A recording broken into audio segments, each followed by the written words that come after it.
Need some camera autoframe. Framing's on. Oh, what's going on here? Oh, good morning. Hello, I'm Alli. Saturday morning. Let's play some Bloodborne. So last time I had been doing attempt after attempt after attempt at the watchdog of ancient ones, I believe. The old fire dog. Watchdog of some kind of one. Let's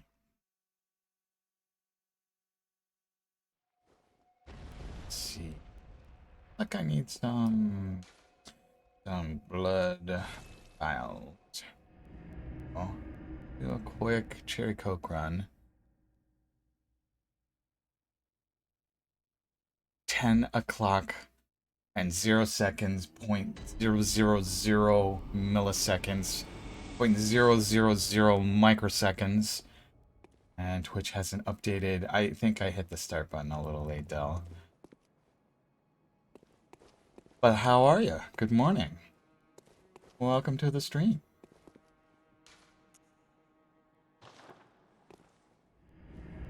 And the confused cat is excellent. What something do you need to try?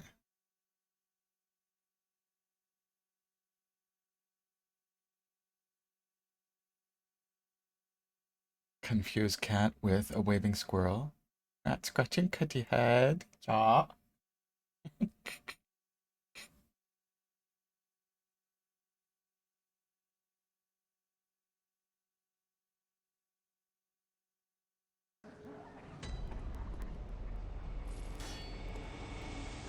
Do you still want to modify my wave emote so that it looks more like a friendly wave?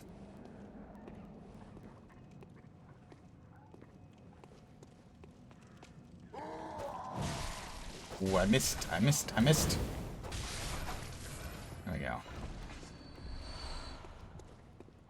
Controller spike. Yup. I mean, I'll have to test it. Yeah. If I do modify the wave to look a bit more friendly, I need to make sure that it still works with the controller spike. Because that is just sublime. Stab it with the brick, mister.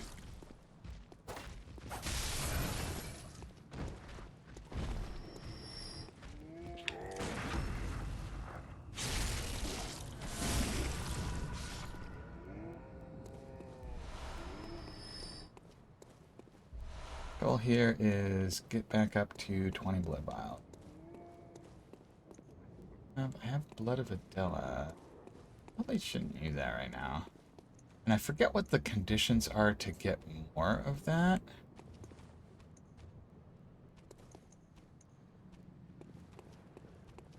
Like, I think... well, good luck.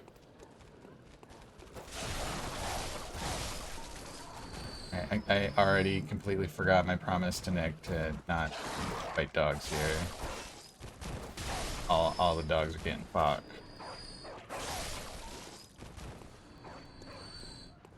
Maybe not all the dogs. That one comes out.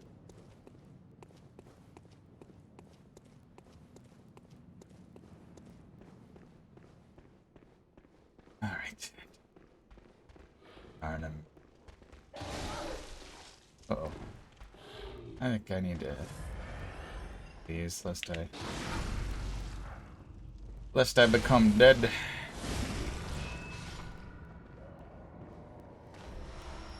Okay. Blood vials. 11. So I might need him to do 2. Clean up on the dude. Gonna put my cane where the sun don't shine. That was a bit rude, wasn't it?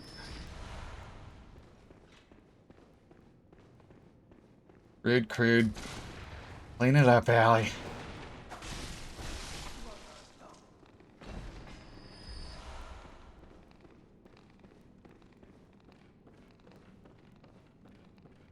Alright.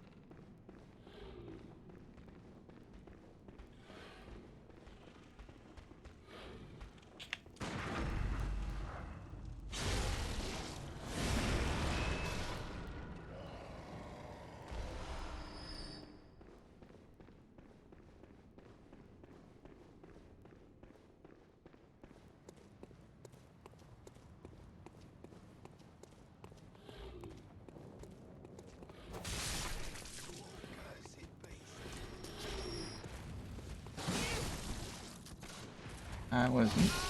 Doggone it. I can only press one thing with my thumb at once, so unclicking the lock on and then trying to roll isn't fast enough. Not fast enough. I mean, missing the timing is the story of my life in this game. But that's an easy way to reset. Make a second blood run.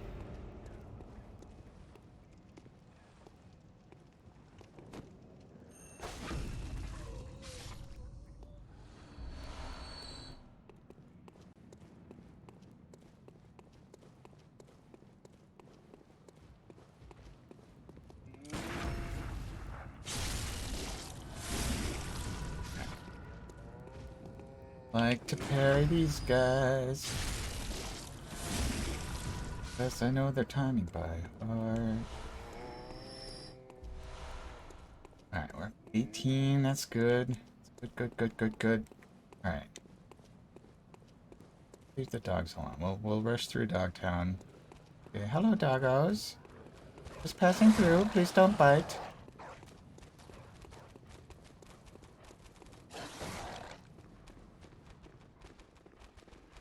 How far is this one gonna... Whoa. A lot of doggos. Get back off at the stairs. Yeah. We don't like these stairs. We're leaving. Oil urn, that's not blood vials.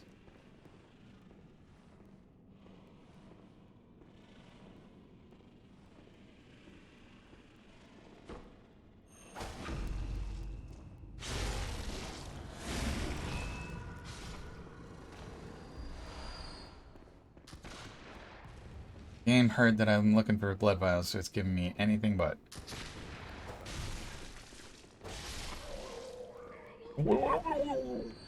That's just...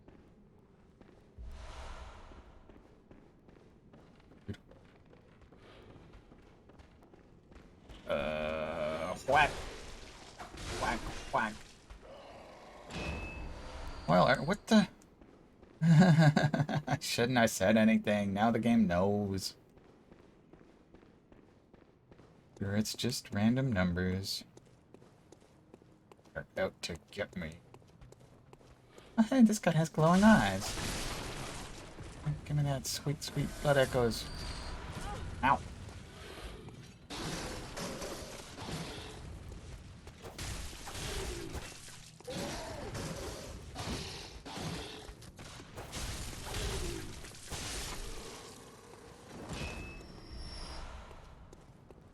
Oh my goodness. Alright, if I get none more blood vials before I get back to the lamp, I'm just gonna go back to the labyrinth. Be fine. Everything, it's fine. I'm okay with the events that are transpiring.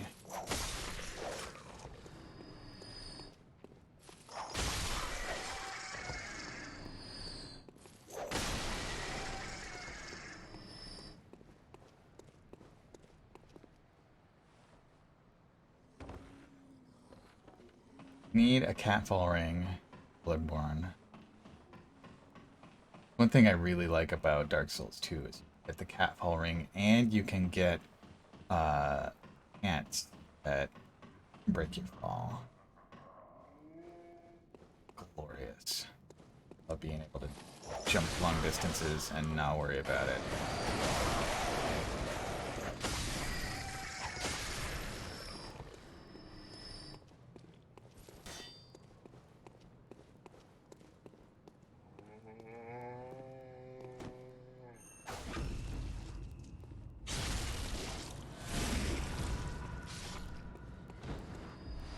There we go, 20.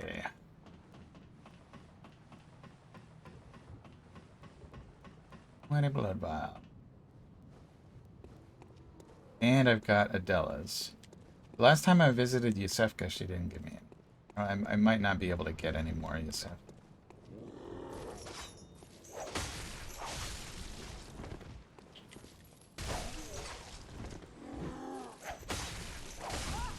Oh, push. Nice. cool.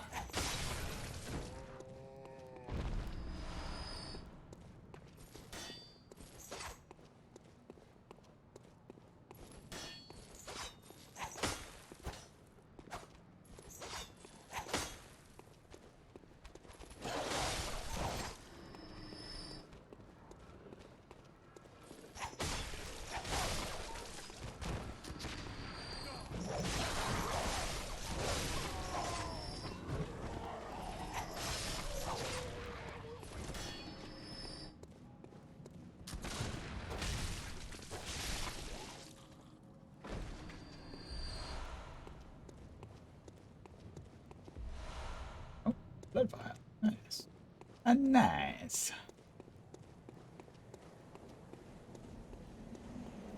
Salutations from Waji, who is now traversing the second sequel of the Dark Soul. Excellent. Is he going for plat on Dark Souls 2 as well? I'm doing alright. How are you, Nick? I'm glad I was able to catch some of your streams this week. Dino Crisis and whatnot. Oh, double plunging attack. What does it mean?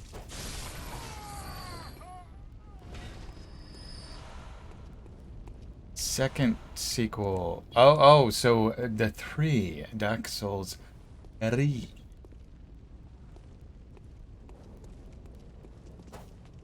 I saw the word second and it just, to my mind, that said 2.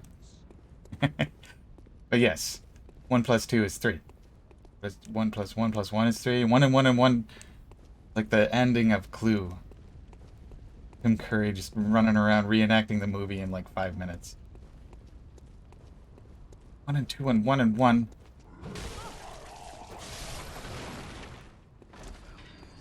I mean, props to Madeline Kahn as well. Been alright? That's I mean, alright's better than not alright, right?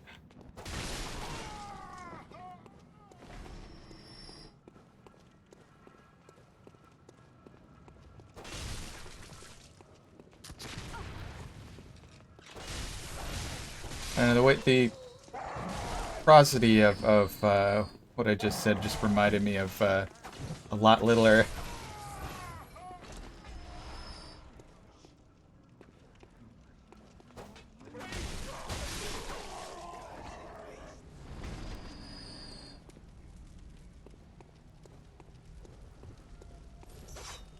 Alrighty, right? Alright. Like Matthew McConaughey. That was from Dazed and Confused, wasn't it? Oh no, they got me. Hunting dinos with equipment that would put you on court-martial was fun.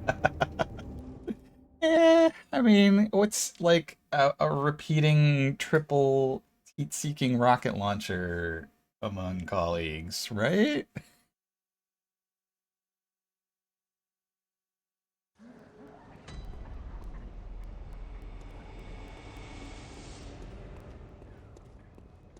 I don't know if I would have the patience to deal with the camera angles of something like Dino Crisis or the original Resident Evil. Although I did quite like Alone in the Dark, so it was a different time though.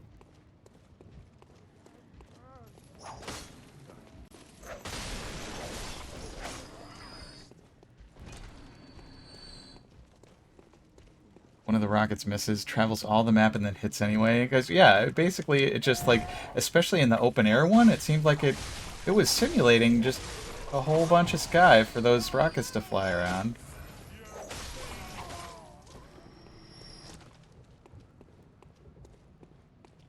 Where are my blood echoes? You have them? Please, sir.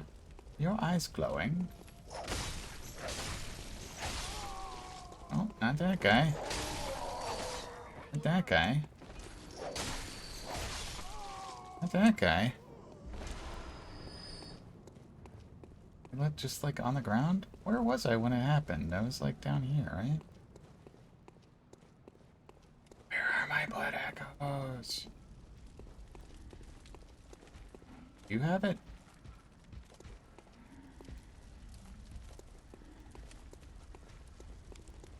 I really didn't have that many.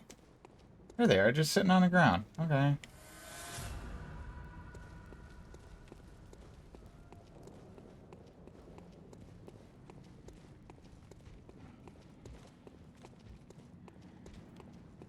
Like, I'm sure that the code for the heat-seeking rockets is pretty simple, of just like, this rocket has inertia, but it's also able to turn itself, so if its vector is away from what it wants to hit, then correct the vector. Dino Crisis 2 went back in some stuff, like all the maps were pre-rendered backgrounds, so the original used in-game engine 3D map. That's interesting. So like, Dino Crisis 2, it was essentially like paintings. I mean, rendered ahead of time, but essentially just matte paintings, huh? I mean, Final Fantasy VII did that quite a lot, if I remember correctly. Okay, back to the labyrinth. There, 3. Alone in the Dark, Resident Evil.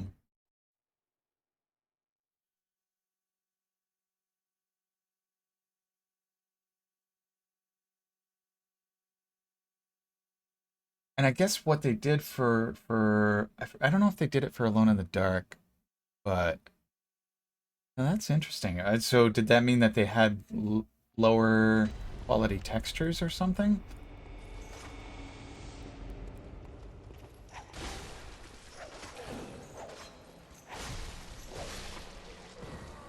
Because that was a PlayStation 1 game, right? Which, I mean, had pretty impressive specs for the time in terms of 3D rendering, but is still like very, very simple by today's standards. Although Valheim's getting a decent amount of mileage out of the whole, like, Neo PlayStation aesthetic. Alright, let's see if we can do this thing. I was also thinking about, like, Resident Evil. I think they must have cut out the sort of foreground portions of the level to make it so that you could be occluded by them, that like your character could go behind them and the zombies for that matter. Oh, don't you jump away when I'm trying to rally. Nasty fire dog. Watchdog of the Old Lords. Maywin! What's early morning torture? That is how it goes. Oh, he barf. He's getting ready to barf. Okay. How's it going, May? Contrast in many areas of Dino Crisis 2 between pre-rendered and in-game. Yeah, it's a little jarring if they don't match up perfectly. But yeah, it's I don't know how I came to use my Saturday mornings for video game self-torture, but you know, here we are.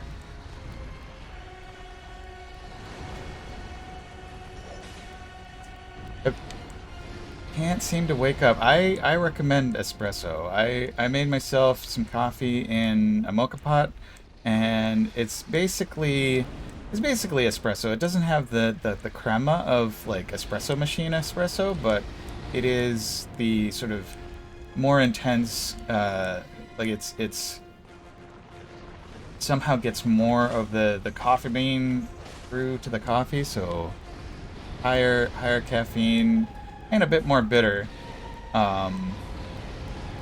So when I pour myself a nice 8 to 10 ounce cup of it, that's like 3 or 4 shots of espresso.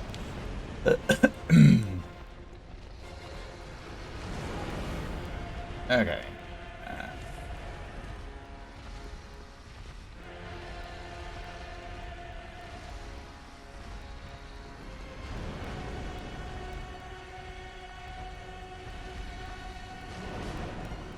Alright, just wanna get in hitting position. Oop, that's some fire breath. Oof. Nope. Oh, thank you.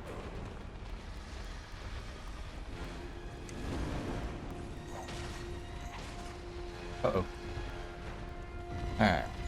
chilling with the black silk stuff. You mentioned black silk, so that's like the premium from Folgers, yeah? I'm trying to recall if I've had black silk before. I think I may have, and I seem to recall liking it. Alright, when Doggo barfs, that's an easy time to get some hits in. Although he does like to explode immediately after that. Super dark. So, excuse me. I personally tend to prefer light roasts, but the right dark roast can be pleasant as well. And I know that there are plenty of people who just absolutely do prefer dark roast, so... yeah, I think coffee tastes are one of the things that brings home to me so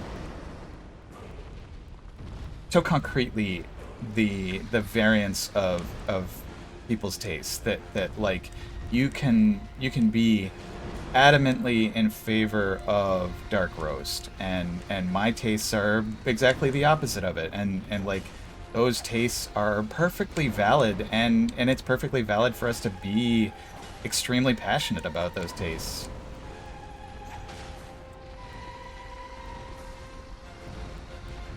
What games did with pre-rendered backgrounds of taking the image, drawing a bump map from the engine, adjust the superpositions of some areas and the transparency, then mix to see how it works. Interesting. You know, I don't think I've ever had Cuban coffee. Noder talks about it sometimes, and this his dad makes excellent Cuban coffee, and I would love to try it, because all things coffee are of interest to me. Like, it took me a while to get used to the bitterness of coffee, but I love caffeine. Ah, that doggo got me!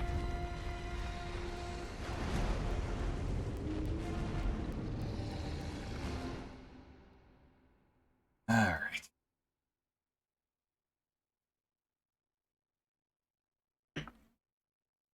Double hit. The double hit tricks me sometimes. Haven't had coffee in quite some time. So, you... It was instant coffee. I'm so sorry, Nick. I mean, I suppose that if you need a quick caffeine hit and all you've got to hand is instant coffee, then you take what you can get. And like if you happen to not like coffee, then I mean, instant is no worse than any other form of coffee.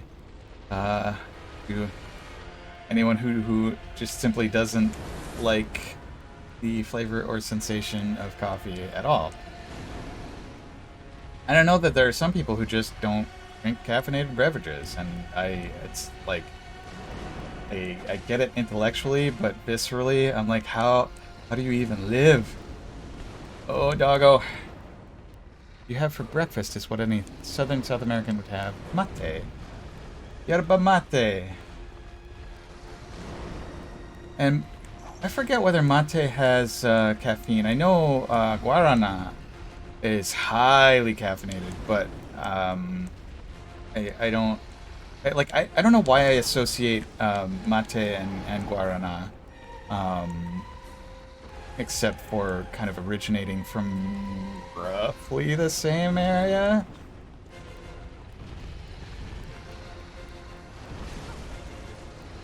Instant coffee with MREs. I mean, yeah, you don't want to like mess up the coffee for millions of angry GIs. I mean, I assume that like if you're a GI and you want your coffee in the morning, you're at least a little bit angry, like early morning grumpy. Mate cocido, filtered mate. So it looks like tea, but has a different taste. Yeah, because like if you just brew the mate and don't filter it, it gets a little dusty, which it's nice, but it's less like tea. Oh, I'm still alive.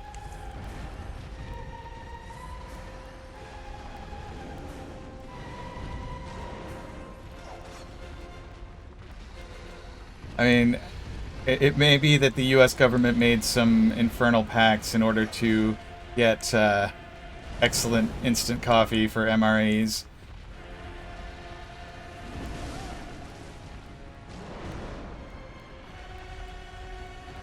And for those of you that may not know, MREs are meal, ready to eat. They are the ration packs of the U.S. military. Ooh, biddies! Look at those biddies. Thank you for the bits, Maywin. Argentine MREs. What? So yeah, tell me Argentine MREs. What's in those?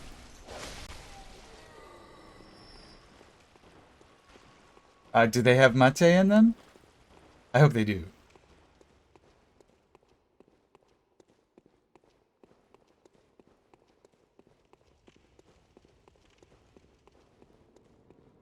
And yerba mate is popular throughout South America, right?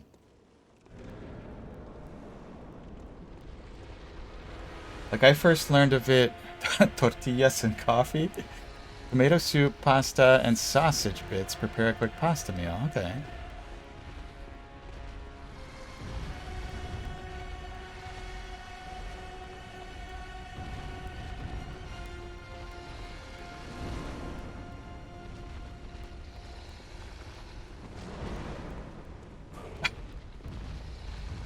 Oh.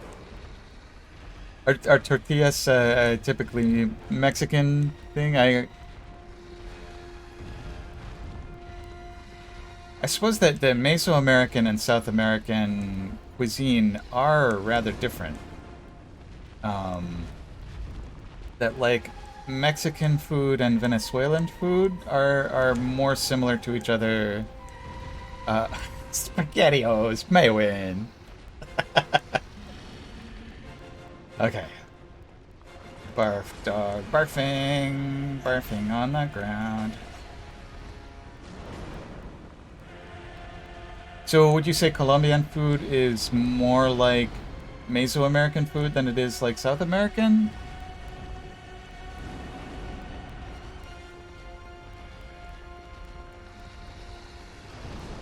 And like, I feel like Peruvian food is sort of halfway in between.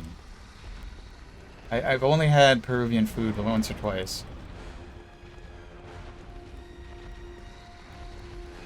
But it seems like maize figures into... Northern South America has a lot of... Yeah. And so, I would imagine Brazil is sort of another... Like, it's kind of its own force to be reckoned with. But it's got a little bit of Mexican influence, a little bit of other South American influence, but it's just Brazil.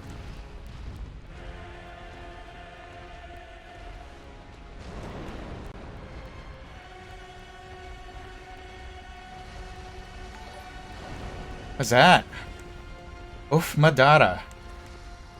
Thank you for the follow. I've been talking about South American and Mexican food, so I'm rolling my R's. Oh, stretch. Okay. How do I stretch while I'm still? I'm keeping. Ah! I'm trying to stay away from the. Okay. All right. I think that's enough of a stretch. Thank you for the stretch redemption. Yeah. I've been trying to.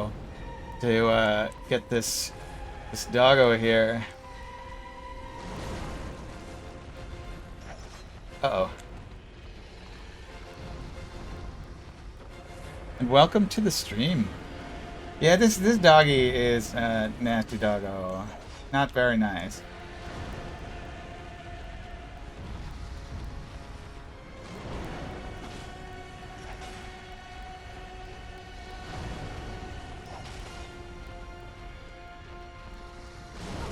Oof. 75% of Argentina has at least one direct Italian ancestor. I mean, yeah, the European influence in North America, South America, Central America is not to be discounted. And so, like, it also, you kind of have this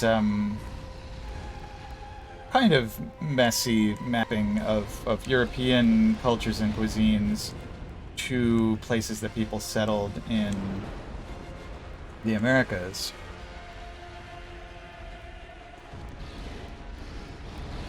Because like in Brazil, the first language is, or the primary language is Portuguese.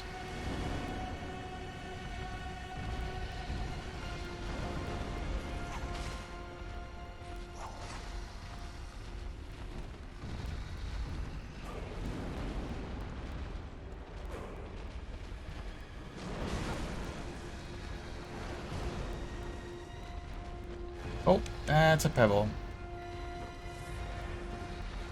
The Spanish colony with a lot of Italian influences, eh?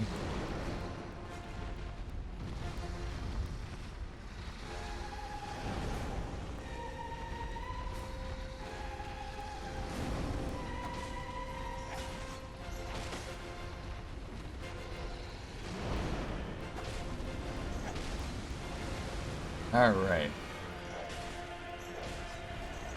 Oh, he's gonna explode. Ah! Oh, I was still alive. Oh, why did I do that? I thought I was dead because my health bar was almost down at the bottom.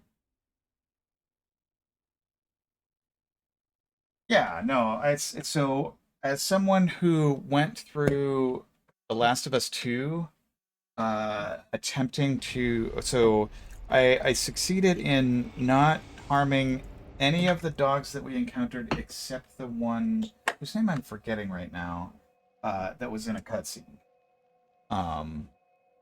That they clearly made some encounters where it was quite difficult to get through without at least hitting the dog.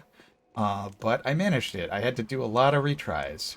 But yeah, I agree that this watchdog just absolutely needs a weapon. It it barfs lava and it works for the old lords.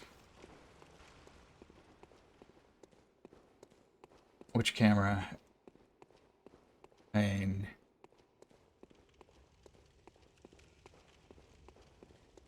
the camera controls blocked them from what? Uh... this camera. Yes. Yeah, it has an auto framing mode. Um and just bonk bonk go to horny jail. Uh all right. Yeah, so sometimes the auto framing goes berserk and I have to shut it off, but Waji is the name of our friend, Socio Gaming W. And he sometimes needs to get bonked to go to horny jail. Because of, you know, like talking about Tom Hardy and stuff like that. And, like, honestly, Tom Hardy is a good-looking man, so maybe I need a stint in horny jail, too. Impure thoughts. Yes. Uh-oh.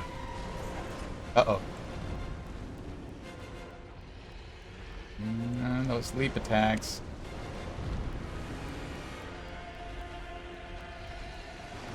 Ah, I rolled too early.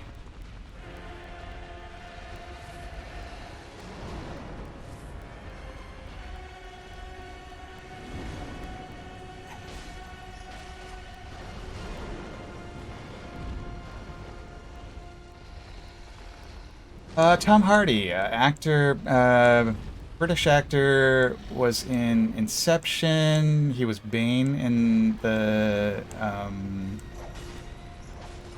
Christian Bale Batman movie.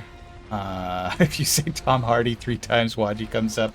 My favorite Tom Hardy movie of all time is one entitled Lock, where it's just one character played by him in a car having various phone calls with people. Like he phones his dad and he phones his like ex-wife, and oh gosh, and he has to like call some contractors. Like basically, he's a big old project coordinator for oh no, big concrete pouring jobs like dams and stuff like that.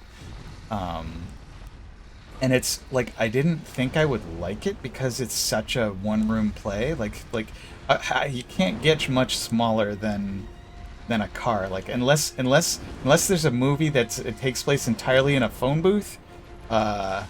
It's a pretty confined stage, as it were.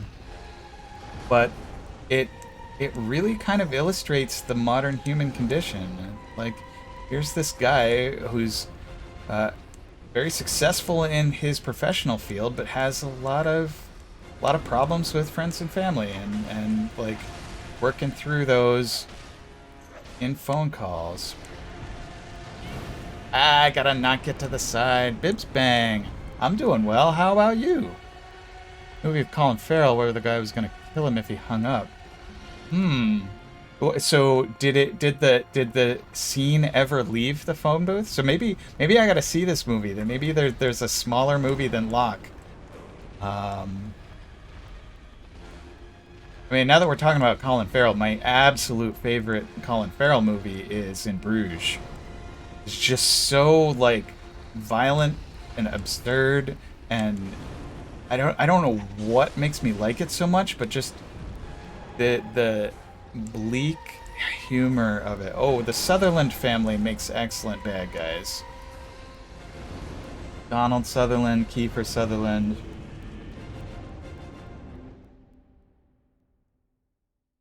Good phone voice, yeah. Sure.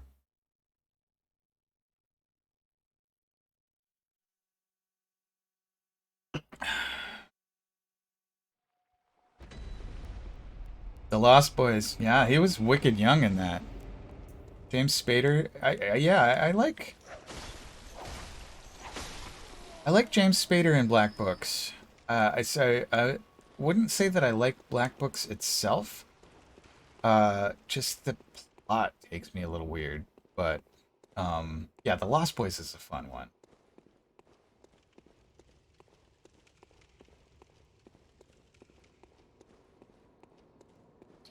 Yeah, James Spader.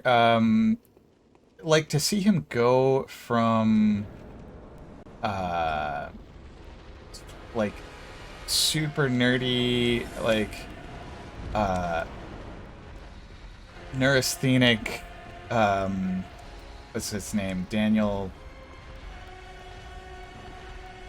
I'm drawing a blank on the character's name from Stargate. Daniel something. Um yeah,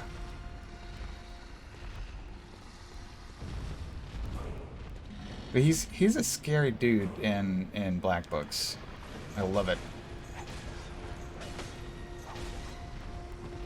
Daniel Jackson, thank you. Yes, that is the character's name. Played by Michael Shanks in SG-1. An actor's voice can do a million different roles and just knocks it out of the park. Yeah. Yeah, some actors are intensely versatile, and some actors kind of get pigeonholed.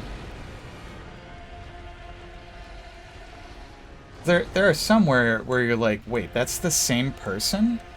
When they do the voice for animated characters. And like if you listen real hard, you can tell, but they just have such range and versatility. Alright, I feel like I'm just circling around and getting nothing done here. Like get in here and get some hits.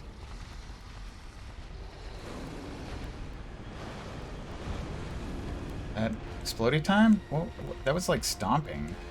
I don't know if I saw that one before. Ah, I didn't roll it soon enough. Uh-oh. Yeah, it did it like a rear and stomp. I don't think I had seen that one much before. Barfing time? Yeah, it's barfing time.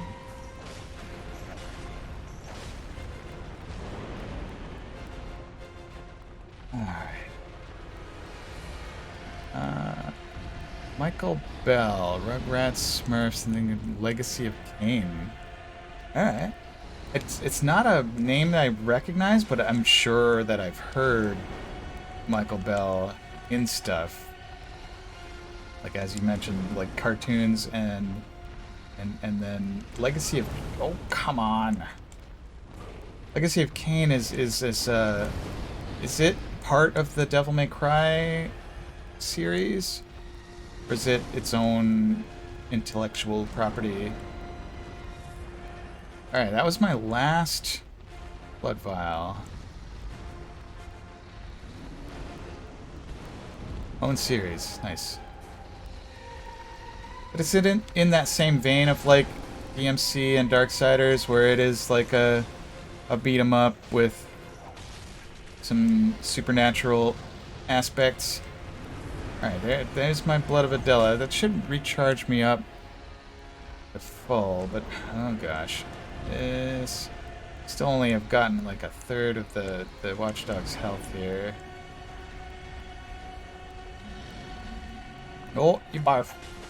Go ahead and barf, dude. I'll hit you in the leg while you're barfing. Alright.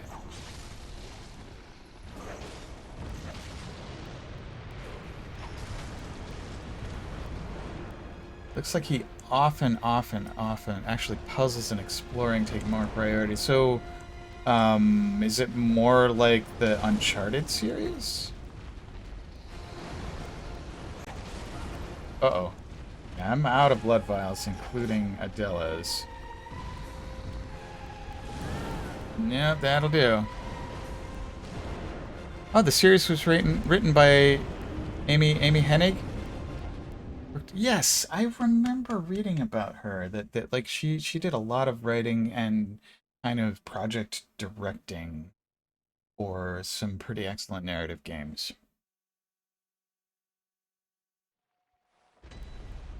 All right, I think it's time to do another Cherry Coke run.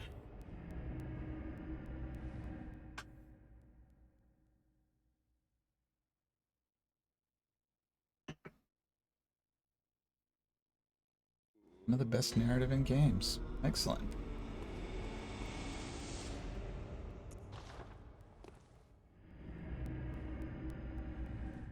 And before I go back to the labyrinth, I should take a stroll through Cathedral Ward.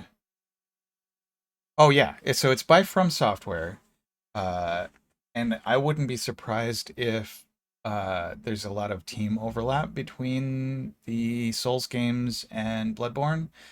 The the flow of combat and the way that inventory and stuff works is almost identical to Dark Souls. The itemization is a little different, and it places a lot more emphasis on hitting than on blocking. Yeah, and so I would consider Bloodborne to be Souls adjacent, and to the point where, like in Notor's chat, there's the Souls-born channel. Soulsborne is a genre of game,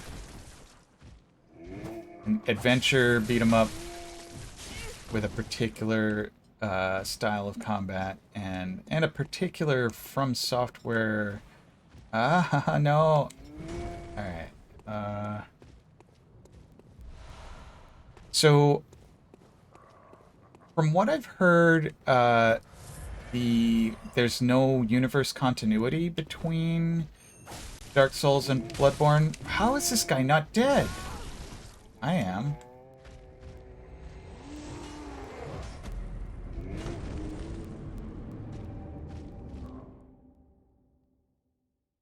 But, like, it could be.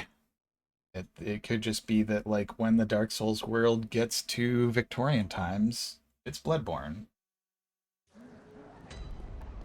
Oh, yeah, there are definitely references. So, for instance, the description of shields. I think that the From Software, like the... Oh, come on. The teams that worked on Dark Souls, we're like, yeah, we've noticed that players do shield cheese a lot, and we want to go for something different in Bloodborne, and so they kind of mock shields a bit. Oh, come on. Okay. And my rhythm is all off here. There we go.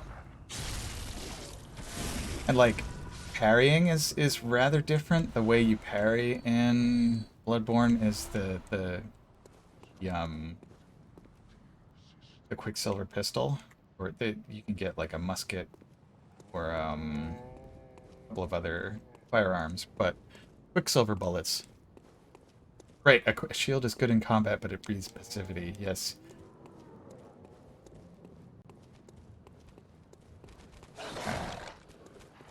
Sometimes I whack these dogs and sometimes I don't. They are very bitey dogs. That's a pebble. And there are a lot of parallels. So for instance, these little shining coins are exactly the same as prism stones. Like they land on the ground and twinkle, and you boink them with your gate. Just send them to horny jail. I'm not killing them. I'm sending them to horny jail. Like you can, well, they don't go off the edge. I don't know why that is, but like throw them down to see if some ground is jumpable.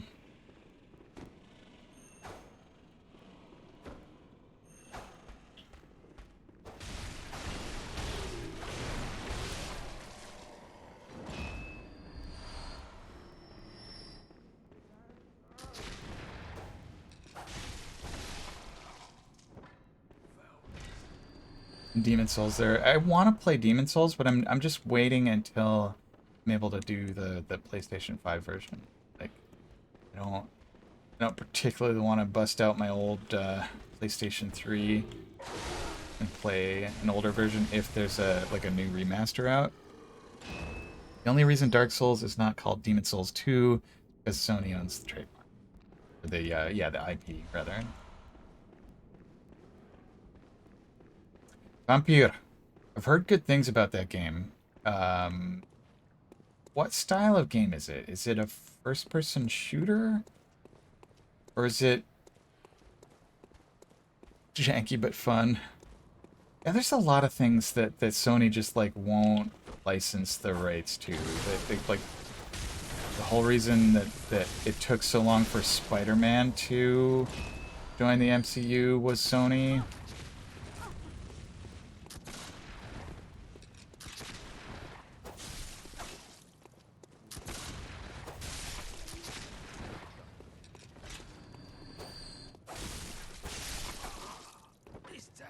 So Vampire is it heavily a beat 'em up? Like I would say on a scale from God of War to Uncharted, where is it? Standard third person, Unreal Engine. So I guess if I'm familiar with Unreal third person through like Remnant from the Ashes, then Vampire would feel pretty familiar, eh? Slow-paced combat, kind of like Remnant. Cool. Do you get to do finisher moves where you like grab an enemy and just drain them of blood, exsanguinate them?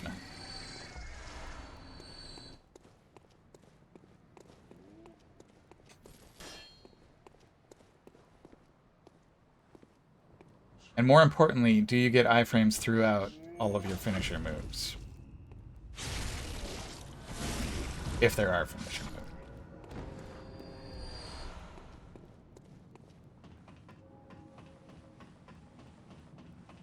Mid-combat to heal a bit. I mean, like, yeah, you kind of got to if you're making a game about vampires. Before Marvel bought Spider-Man, Sony signed a movie deal that had to be fulfilled because rich but Disney didn't want to buy out the contract with their petty cat. Yeah, that sounds about right. Like, what's a few $1 million to Disney, but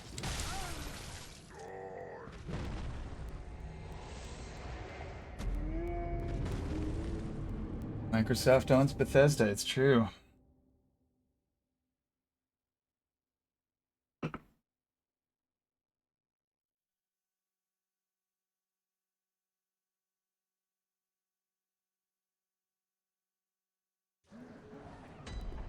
It might at that. So it just occurred to me that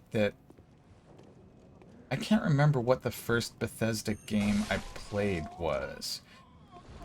I think it had to have been earlier than Fallout 3, but I can't remember what it was. Because Bethesda's been around for years and years, right?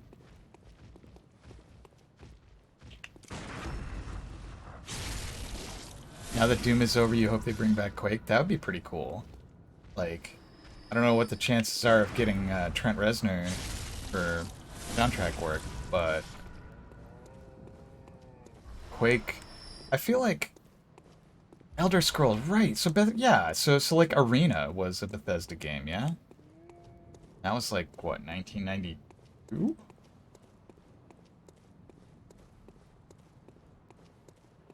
Um, I feel like while I have a deep and abiding love for Doom, the one that felt the best to play to me was Quake 1.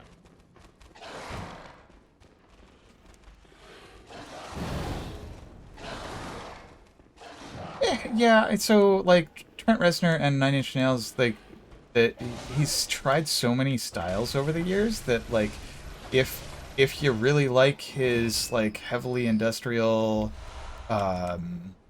downward spiral era stuff, then you might not like his sort of like I don't know how to describe the like I feel like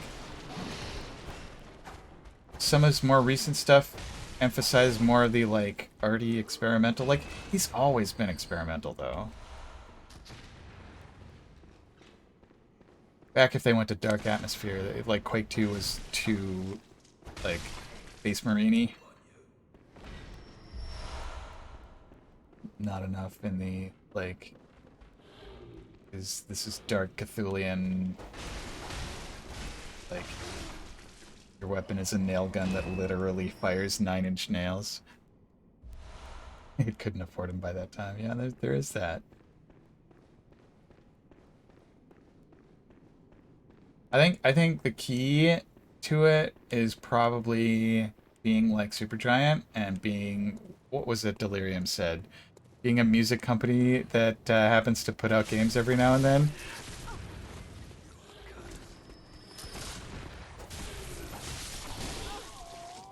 This guy with his pokey stick.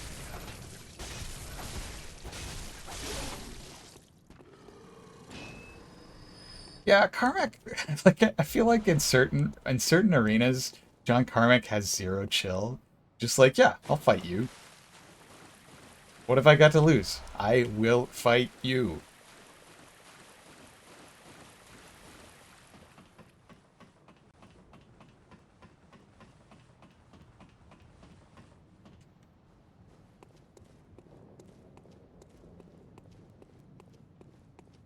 And it's interesting because like of the creators of the Johns of Doom, uh you'd think that Romero is the one with the least chill, but no, it's Carmack.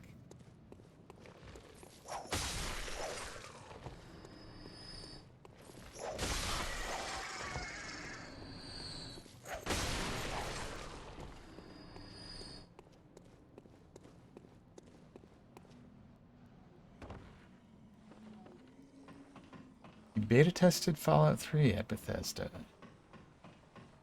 Scary ass company when it comes to liquid capital. Just like in terms of having a lot of money and throwing it around, or what?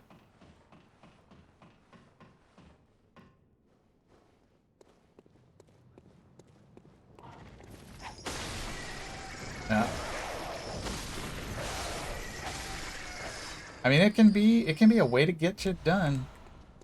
Just like, okay, you're telling me this is really hard. What is it going to take to get this done? How much money do we have to throw at this problem to solve it?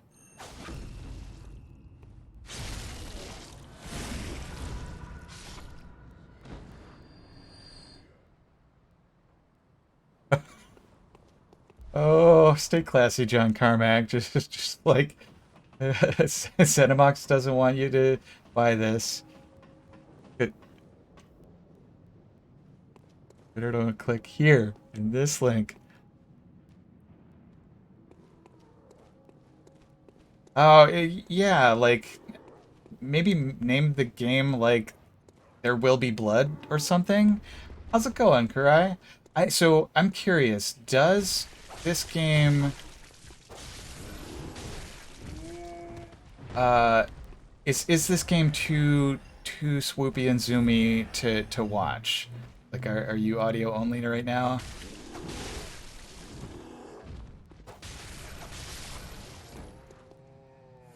Praying for a Fallout game made by Obsidian. So, I mean, can Obsidian like I thought Bethesda still had the rights. Um On press note, Carmack stated that he broke into his school to steal a computer to program. I mean, yeah, Microsoft owns both. Interesting. So they like the higher ups. If the camera spins a lot when I'm fighting things, it starts to cross over. Yeah, no, that makes sense. So I was just curious of like, is it first person perspective that does it? Is it fast movement? Because I like I can do my best to not do unnecessary camera sweeps.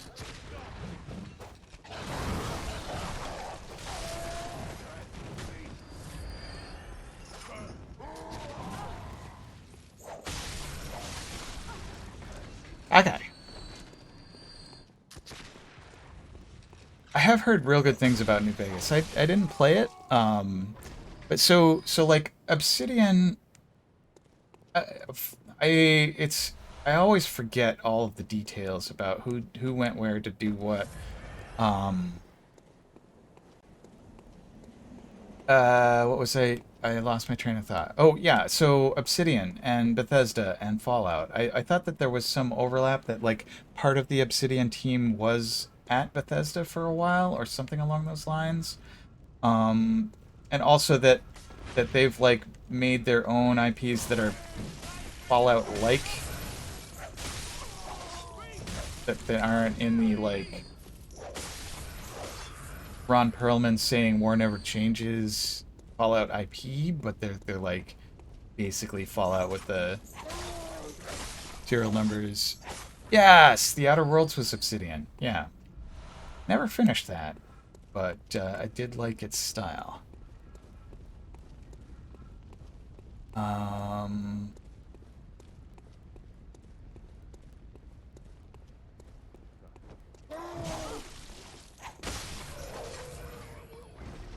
didn't give him the proper tools in time to do New Vegas. Let's see.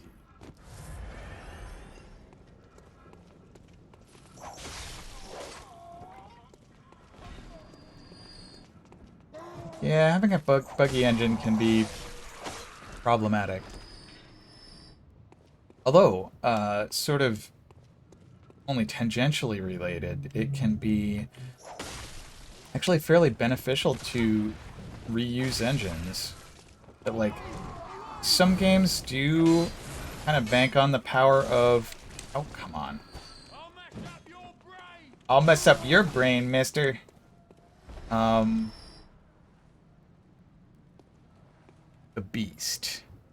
What beast is that? Monster. Soft's biggest mistake to date. Stuff Bob? Games for Windows Live. Hmm.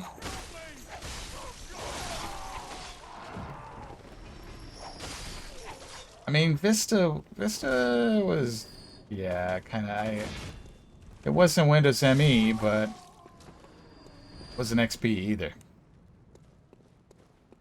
I feel like of consumer grade Windows's, ME was arguably the worst. Best platform to play solitaire.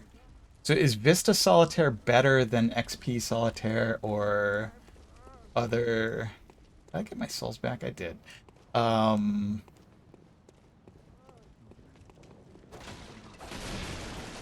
Like I feel like ME's the worst, XP's the best. I'm decently satisfied with Windows 10. And like of the ones with numbers in the names, just a blue screens when you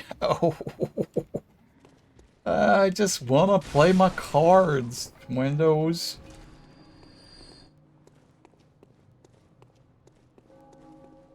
Yeah, like of the numbered ones, I like 7 the best. And I was really badly impressed by 8 and 8.1. How do they handle Minesweeper? That's a good question. Do you really want to open Notepad? Wouldn't you be happier just like having a brick instead of a computer? Ugh. Windows can't handle Minesweeper. Gameplay is too explosive. Ayo! If I had some sunglasses to put on and just like launch right into whose song is that? Don't Get Fooled Again? Humanity's gaming peaked in one moment. One very important point. Are you gonna say the Sega Dreamcast, Nick? What is this emote? It's a face-palming cow. XP's pinball. Huh? Star Siege Tribes. Star Siege Tribes was an amazing game, and I don't know what black magic Sierra pulled to pull it off, but how am I now a legend? What is XP's Space Cadet? I don't remember Space Cadet at all. Why am I a legend, Maywin? Tribes. I was so bad at Tribes. Delirium was really good at Tribes. Little aside, Lear has been sucked into Loop Hero. He has already succumbed to the one more loop. So basically, he hasn't slept since Thursday, is what you're saying, right? Fair to say that Halo and the Battlefield series are two of the most influential FPS games. Yeah, yeah. And they cited Tribes as their inspiration. Yeah. What's up, YG?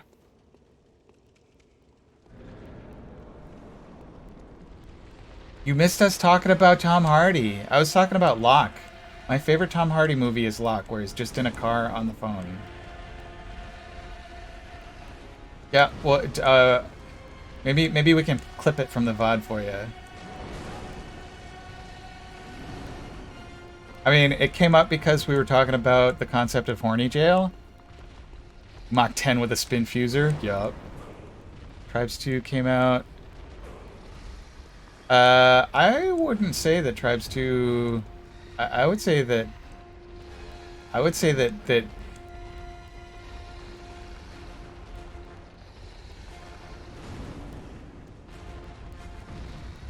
Yeah, I'm not sure if it ever really kind of came to... So there are time-based deficiencies in Tribes 1 that like, basically...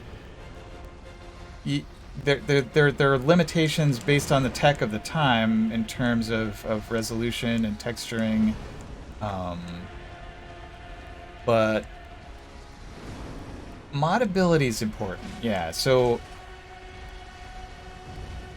I think modability actually affects a game's longevity in a pretty significant way, where like heavily moddable games like Half-Life are still kind of getting updates. Let's see, 40k mod team, neat. They had to put a fake speed cap in P2 default because otherwise any decent Tribes 1 flag capper could go faster and collision detect and phase through walls like Shadowcat. Yeah. Wait, Nick is hiding the wine?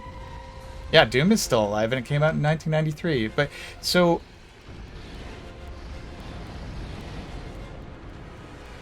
I don't know that Doom was intentionally moddable. Like, they made it for themselves to be able to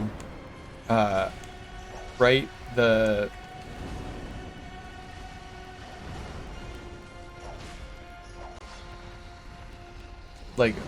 write the levels and do things with it, but I don't think that it was designed to be moddable specifically. And so, for that matter, even Quake and Half-Life, well, so, sure. Anything with source code is moddable, and therefore any program is moddable. And I think that Doom, like, they coded it well enough that it is inherently moddable by virtue of that. But yeah, I think that what feels like the first game to be intentionally, like, designed from the ground up with the mod community in mind, my guess would be Neverwinter Nights from like 1998. Yeah, I was talking about intention. Sorry, Nick. That yes, what you said is true. Doom is eminently moddable, but that is sort of like a happy side effect of the way that they coded it, rather than like, we want this to be easy to change by a community of third-party modders. Whereas, like, I think Neverwinter Nights was intentionally thinking of the mod community, and like Half-Life was almost there. And then maybe Unreal Tournament.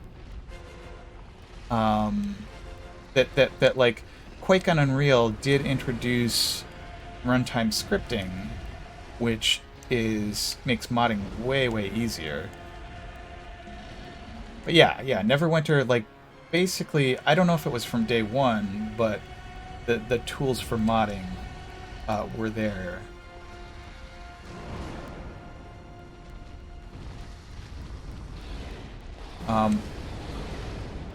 And so a coworker of mine was pointing out that Neverwinter Nights has a remaster, and like they've released all the tools and stuff. Yeah, so Doom. So I don't think Doom originally had a scripting language as such. It had some sort of runtime conditional logic in it, but basically, if you wanted to significantly, yeah, Dell, that's exactly what I'm trying to get at. That like Half-Life demonstrated that modding was a way to make a game vibrant. Okay, see you later, Waji. Gotta go say hello to Carl. Yeah, we might raid Carl after this. First source port of Zdoom. Zdoom. Yeah, this dog is giving me trouble. I've got most of the timing down, but my execution still kind of is not so great. And I haven't really figured out any tricks for dealing with the doggo. It's just sort of like, have the timing, don't get hit.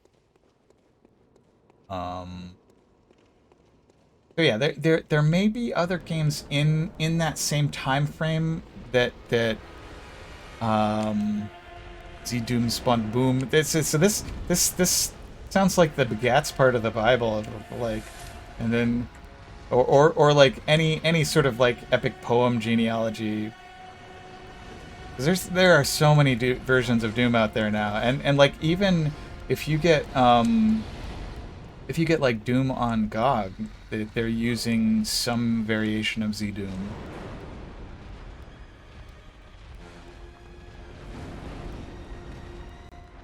I quite enjoyed Sigil, the John Romero like whole new episode of Doom.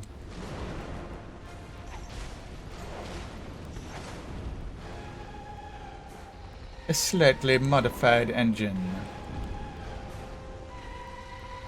But yeah, stuff stuff that has a real like runtime scripting language is so much easier to modify to suit your purposes than things that are just sort of compiled ahead of time. The ahead of time compilation, of course, being great for performance, for like doing stuff as fast as you can with the hardware you've got. Choco Doom.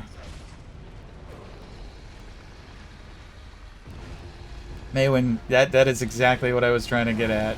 Oh no, I got flames to death.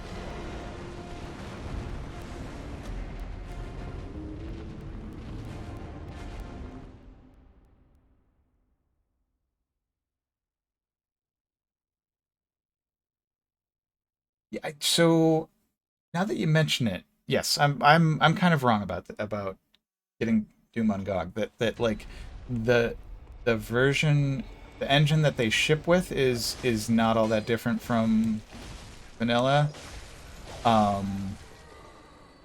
But they do make it easy to switch out. Like if you wanted to use GZ Doom instead, you change it in the settings. It's not like just a switch. You gotta like edit some config files, but yeah, just sort of like GZ Doom, Ibn Boom, Ibn Zadoom. Yep, yep.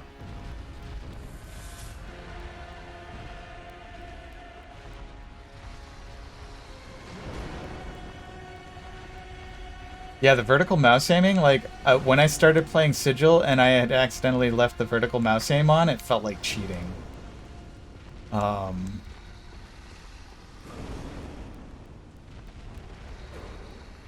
Scientist group figured out how to make logic gate with I've seen headlines of, like, you could play Doom on 16 million crabs.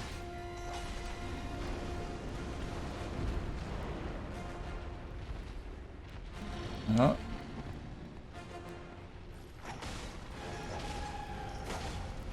Oh, is it exploding time? Do not explode, please.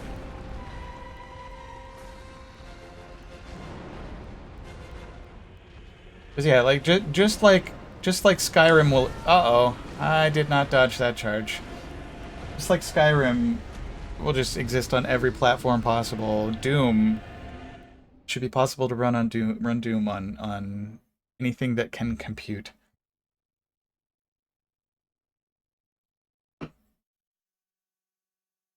Call the dog catcher.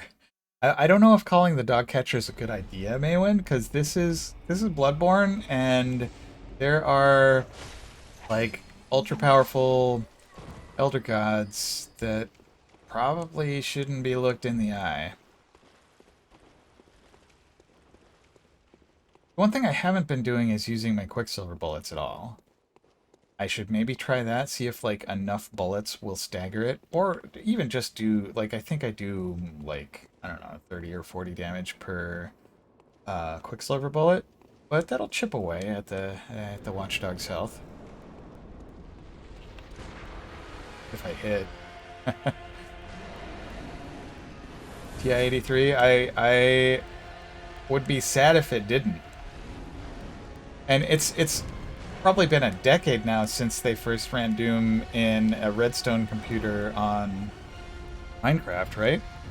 Thermometer. I mean, some platforms the hard part is the display, right?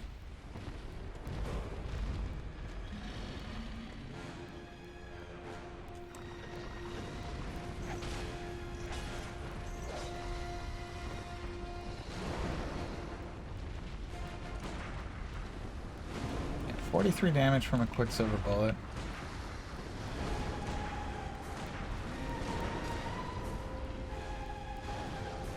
That made it mad.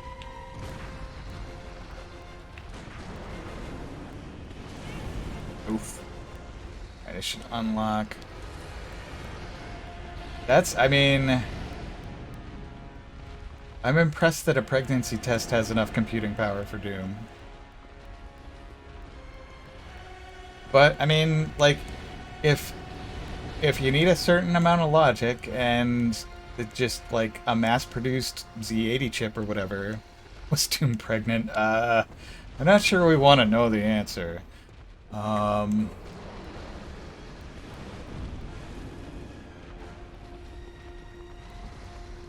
Pretty sure Doom Guy just punched his way into existence rather than being born.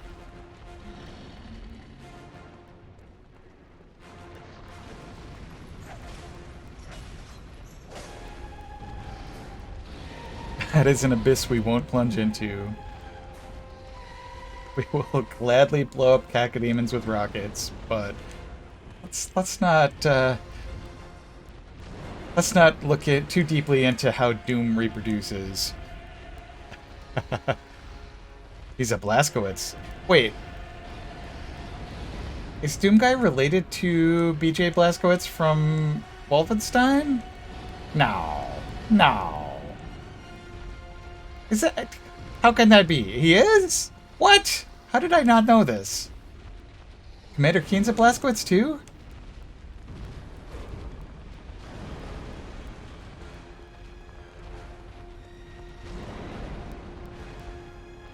Alright. Okay.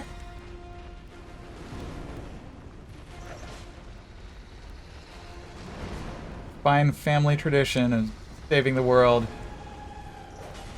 from really weird alien enemies.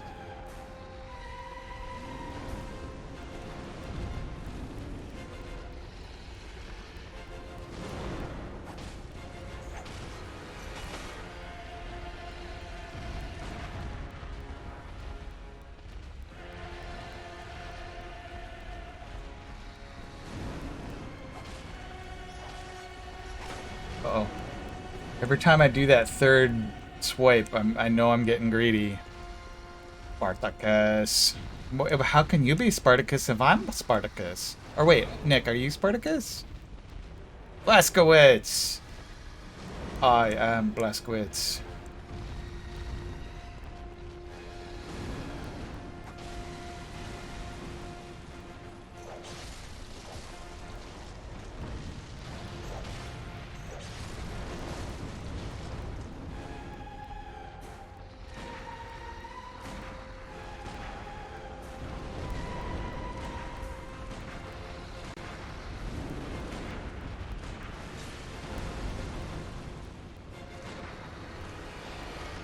I'm out of Quicksilver bullets.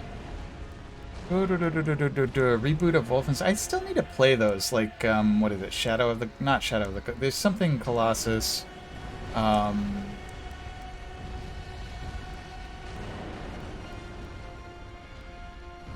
Yeah, the most recent Wolfenstein I've played is the, like, 1995 one. Return to Castle Wolfenstein. Which was fun multiplayer. I like, it didn't really have much of a single player experience, if I remember correctly. Triple attack? That is not fair. Yeah, the multiplayer in Return to Castle Wolfenstein was super smooth. I liked it a lot. Wait, that was 19... Oh, yeah, you're right. No, yeah. Okay.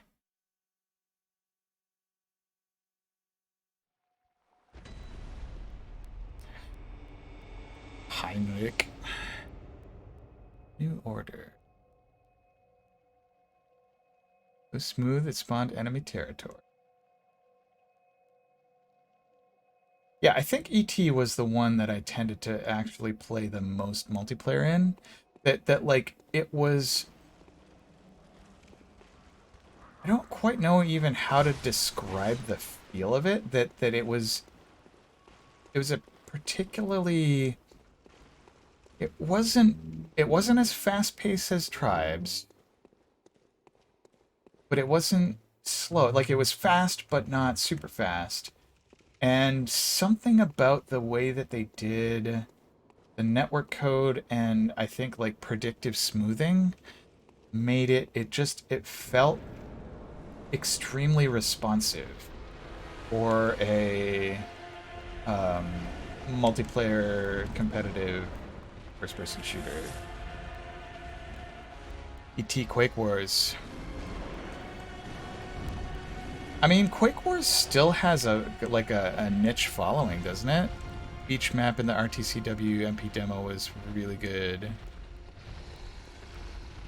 But frustrating if you were allies.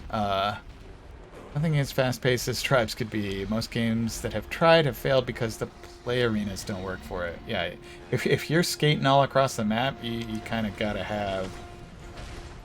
You gotta have enough space for it, and you've gotta have features that make it... So like, one thing I remember about Star Siege Tribes was the mountains. And yeah, like if you didn't have a coordinated team that were doing the proper skiing and like mortar jumping and stuff like that, you could have these dug-in sieges that would last for freaking ever. The ski ramps. Yep. What's up, Bouquet Charms? How's it going? Excellent emotes, as always. Quake 3 works for arena combat and close environments, while Tribes just perfected it for big maps. Yeah, there's a definite different feel for, like, as you mentioned, Quake 3, like, you've got these, like, some of the arena maps you can see from side to side of them. And that's the whole thing. Whereas Tribes was much more about the topography and just like wide open landscapey stuff with a few structures on it.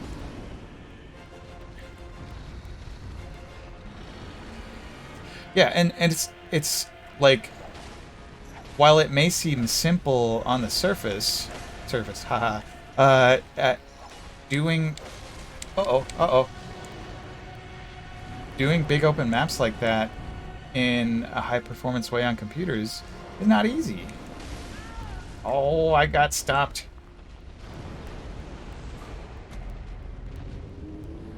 Gotta prepare for lunch. Enjoy your lunch, sir.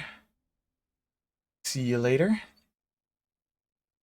Alright, Tribes was designed to be a slower-paced strategic tactical team game around build your own class and vehicles. And then it's just sort of like organically, emergently found a way to YOLO cowboy high-speed combat out of emergent mechanics. Yeah, I mean, emerging works in that context too. All right, what do we got for time? 11:20 something. I hope that I can defeat this watchdog in the next half hour or so, because it's been a whole session. I've been at this for like an hour and a half. Still have not even come close to defeating this here watchdoggo.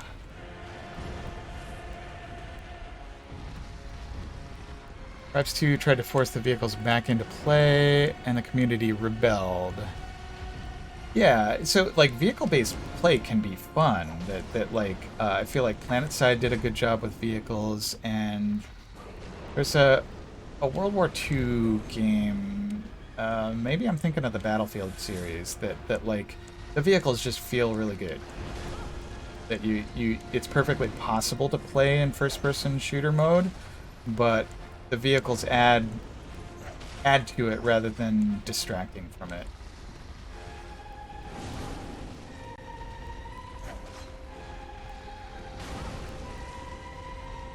I'm still alive. How is this possible? 1942. Yeah, Battlefield 1942 is exactly the one I was thinking of. Thank you, Maywin.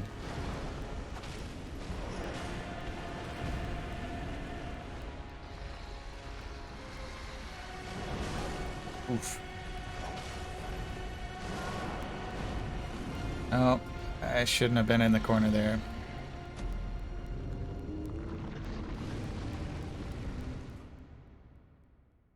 played 2142. You could even drive the aircraft carriers. Nice.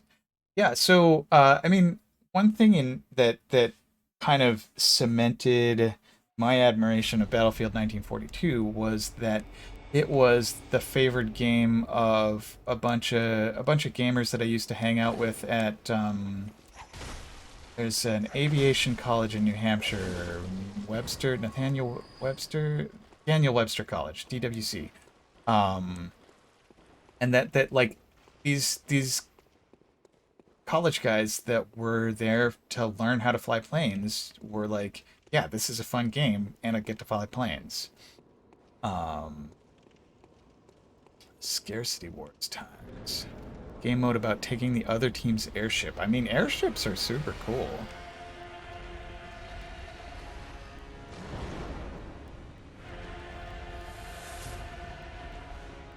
I mean, now I kind of crave a Battlefield style game set in the Red Skies universe.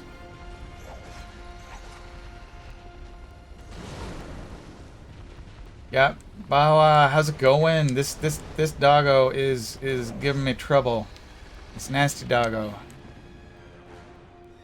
The airships are called Titans. Oh, dog's barfing. That means I should get in there. Nope, I was too late.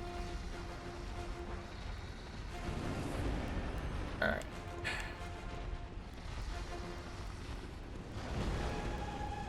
So what's new, Bawa? So have you beaten Bloodborne yet? I feel like you're more dedicated to these games than I.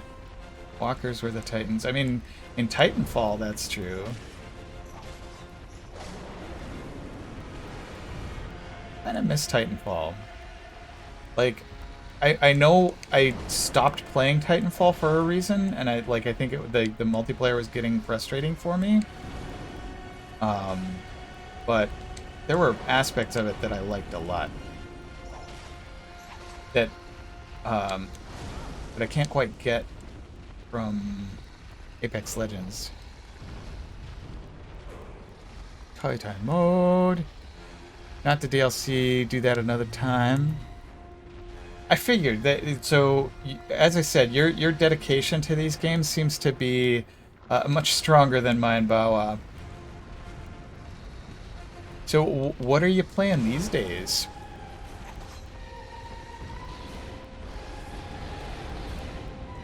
Yeah, Titanfall did have a good sense of speed. That like it wasn't the sort of like zoom across the map stuff that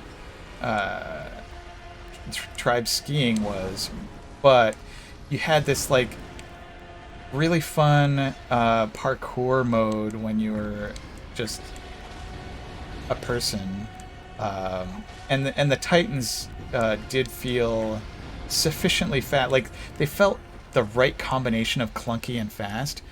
Oh, Morrowind. Everyone has their own face, it's true. I mean, like, I've been trying to defeat this doggo for, like, 2 or 3 sessions in a row now. I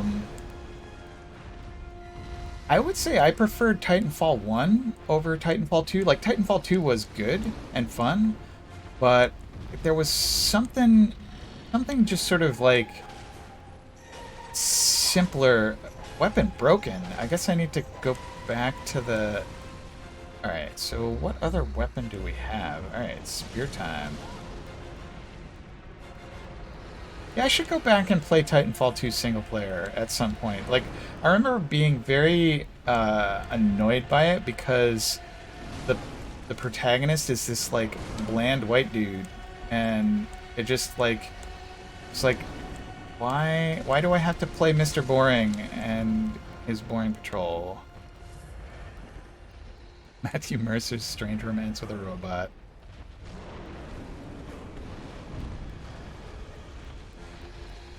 I mean, now, in order to play it, I have to get over my intense jealousy of Matthew Mercer's DMing ability and glorious hair.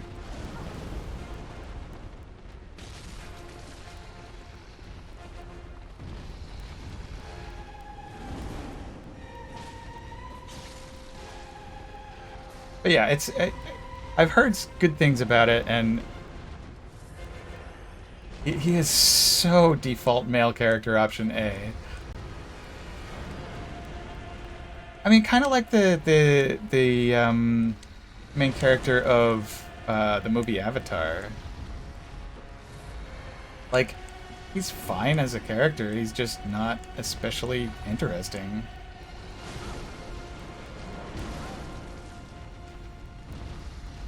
With snack, excellent. What sort of snack?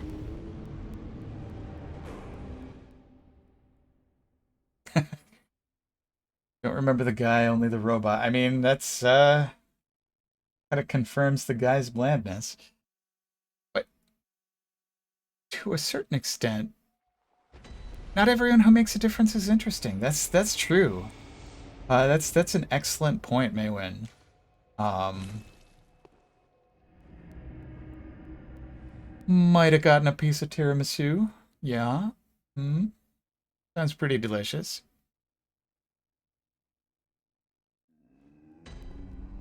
Yeah, I think I was largely just sort of in a particular mood at the time of like I want all of my characters to be very interesting and defy norms. Which I really, really value defying norms. I still do. But I think that maybe I was a little bit too high on that mountain when I tried to play Titanfall 2. Main person is well voiced acted, but he's basically dude bro protagonist. I'm a soldier, but I want to be a pilot. Meanwhile, BT is like, I'm a robot becoming more human thanks to all this murder I'm doing. Oh, I need to crunch some. The Avatar guy did make a huge difference, but he's your typical homegrown white boy Marine. Yeah, millions of those. And like in a context where you gotta have a military effect, you need millions of those. Um, what was I doing? Oh yeah, I was gonna crunch some full blood dew so that I can repair my weapon. Is this gonna be enough? I think this is enough.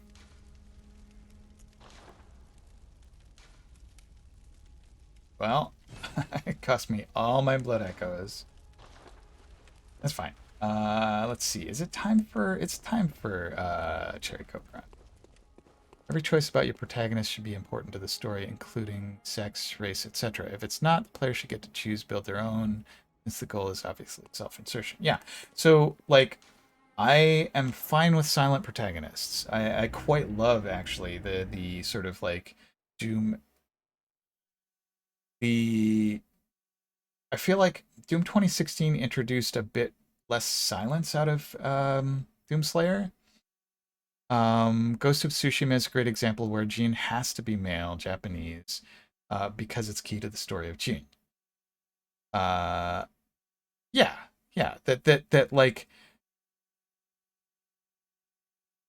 yeah, I forget what the character's name is even. Like, I would love to have been able to customize my character.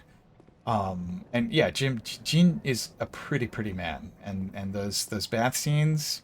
Mm. Uh, but yeah, like Jedi Fallen Order could have been any Padawan. Um, that I mean, I guess he wasn't even really a Padawan. Like he yeah, Cal. It's that like Cal didn't have to be male. He didn't have to be like so. They could even have done a thing where um like I like the way that Mass Effect does it is you can customize your Shepard and you get to choose male Shep or female Shep. Um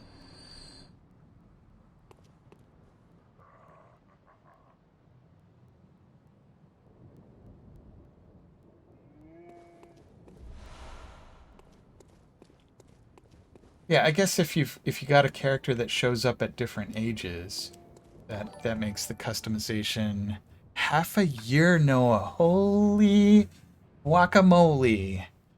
How's it going, Noah? Big virtual hugs. What's new?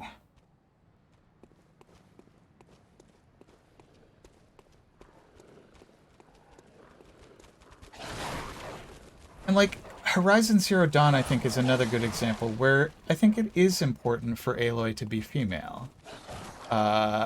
We match. How do we match? Oh, you're wearing a maroon shirt. Excellent.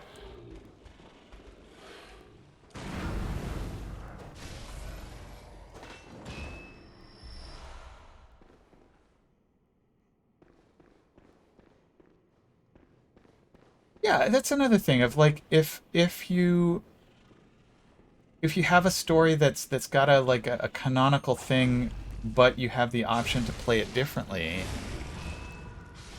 Bonks. Where is that bonks emote from?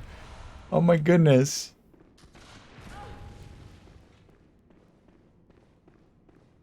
Yeah, and I suppose that like a lot of it is subjective. It may be that the writers of Jedi Fallen Order did feel that Cal had to be male, um, and had to be a pale redhead. That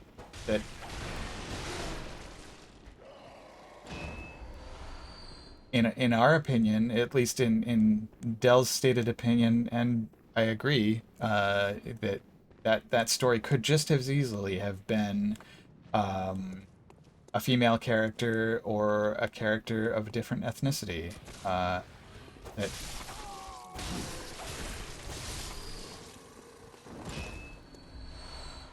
having some customization options would have been a technical lift, but I mean, games have been proving it for decades now that it's it's not prohibitively hard to put customization into games. I mean, look at this game. I can be the hunter that I want to be.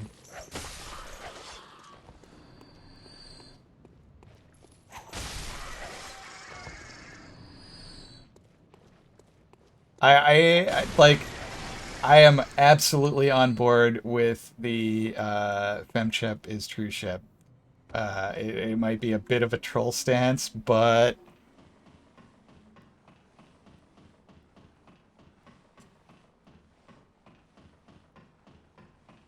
I do feel like Mass Effect did a pretty good job of letting you customize a lot, um, and still having Shepard be really engaged with the.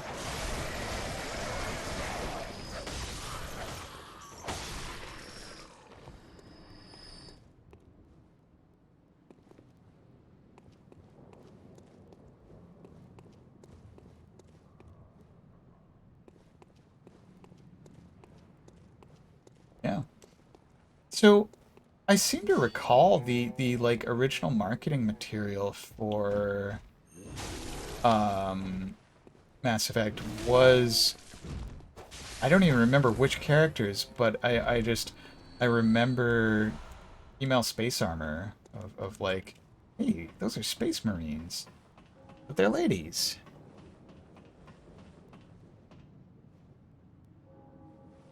It's not needed in every game. It's true. And like sometimes you've got a game that's just got a silent protagonist. Sometimes you don't even see your character, and sometimes like you are a specific character. Like in the Uncharted series, it's all about Nathan Drake. That like there is this particular dude, and his name is Nathan, and this is his story.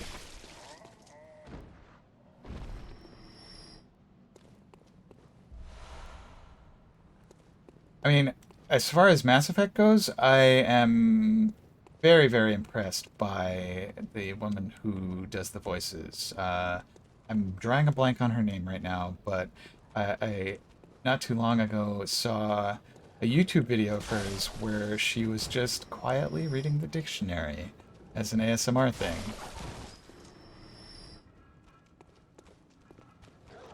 Yeah, that like a an Uncharted style story with a female descendant of Sir Francis Drake would be fun, but it would be a different story.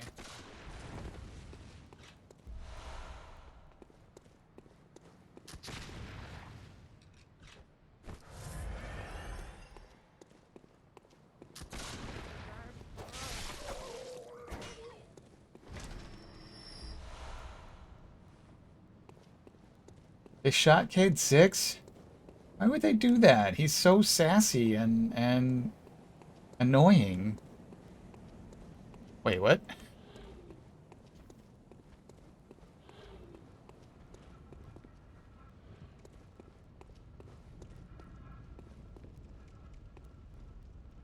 Just like when you kill all your players in D&D.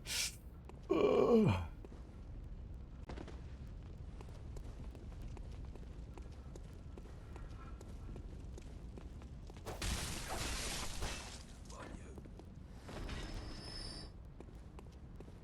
So Maywin, I think it depends a lot on game, and so for narrative heavy games, it does seem like the author, the writer of the game, is determining the motivations and mores of the character. Um, and then there are some games where it's a little bit more fluid, and there's some games where you just you make your own story.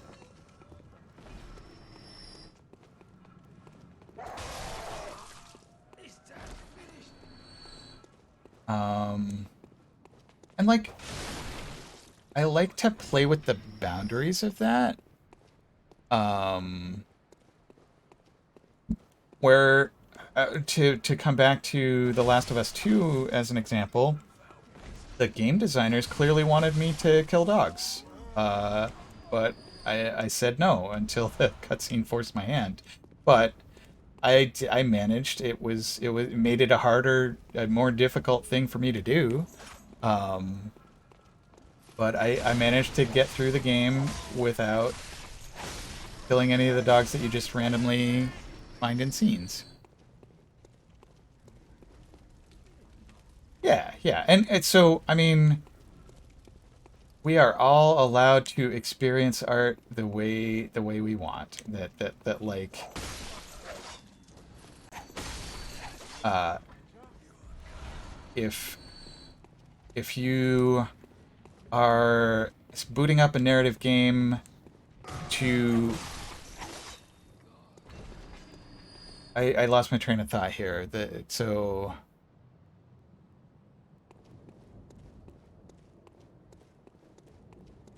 I would be so thrilled to be able to play a female Nautilin character in a Star Wars beat 'em up game. Like the big shiny eyes and the head tentacles and swimmy. And there's certainly a range of games. Yeah, so for me, being able to sort of mold the experience to what I want it to be I value that. Um, and that's kind of what makes it a game different from a movie for me. Um, and for what it's worth, I'm not trying to say that Titanfall 2 is a bad game or that Jedi Fallen Order is a bad game. Like, I fully intend to play both of those through to the completion and enjoy the heck out of them. Um, I will say that when I first tried to play Titanfall 2, I was a bit turned off by how bland the character was, but I think that I won't have that same issue now.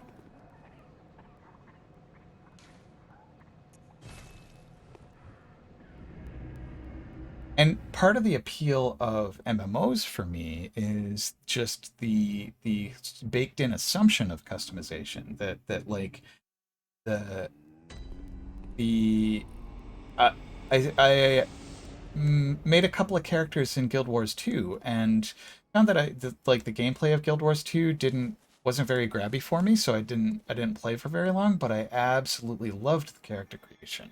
Like I am making this fantasy character of like who I can be in this like techno fantasy world as a badass who is a hero to the people, and I can make them look and talk how I want within like what the developers have given me as tools.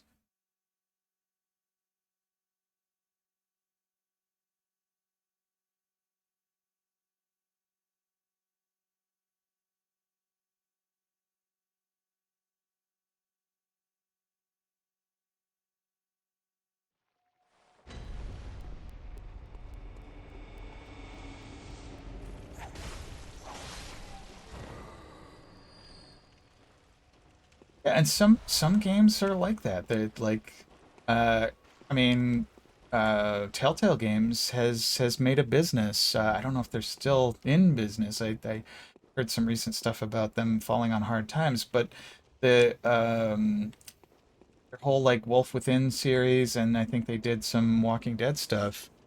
Uh, like they deliberately made it like you were playing a graphic novel. And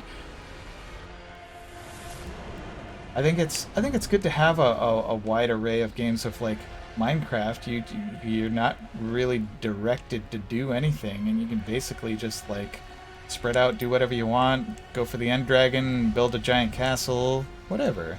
And there are some games like Fallen Order or like the Uncharted series where yeah, it's basically a linear story. You get to kind of insert yourself into the excitement by pressing buttons, but there's not a whole lot of like breadth of choice, and both are great.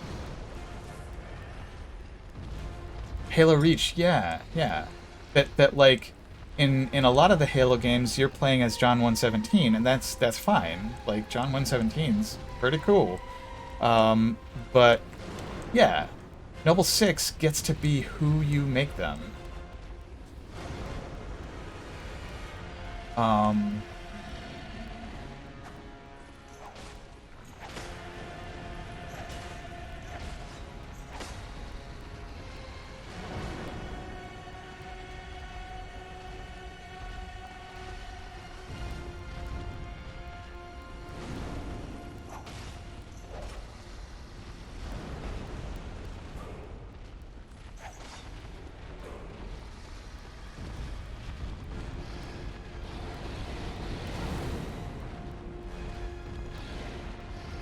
yeah, I wouldn't take anything I've said as a like, oh my god, they should have put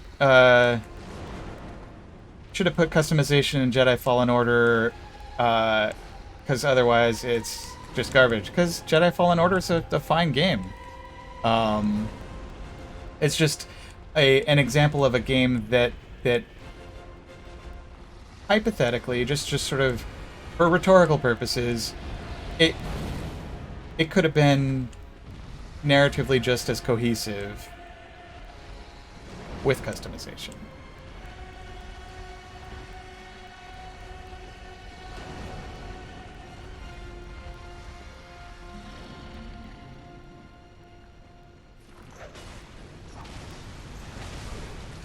And I feel like as far as examples of games that do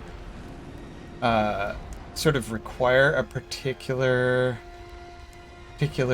character or particular attributes of the character, Ghost of Tsushima is even a stronger example than Horizon Zero Dawn.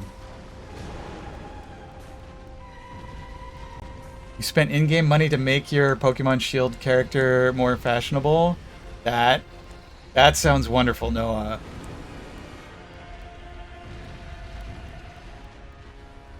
Yeah, like there's something deeply satisfying about playing dress up, virtual dress up with your paper doll characters in in video games. Could have spent it on potions or Pokeballs, but you wanted them to look the way you wanted. Yeah.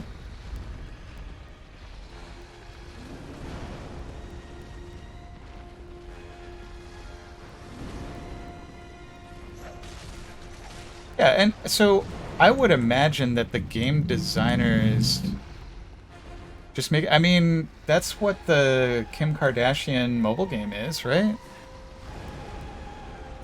I I I would be astonished if the game designers at Respawn didn't have a session of like, okay, do we want to make Jedi Fallen Order customizable? What's the cost going to be in terms of art budget, in terms of programmer budget? Um,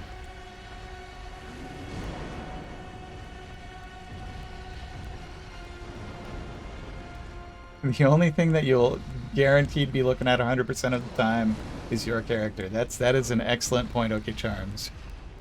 Um,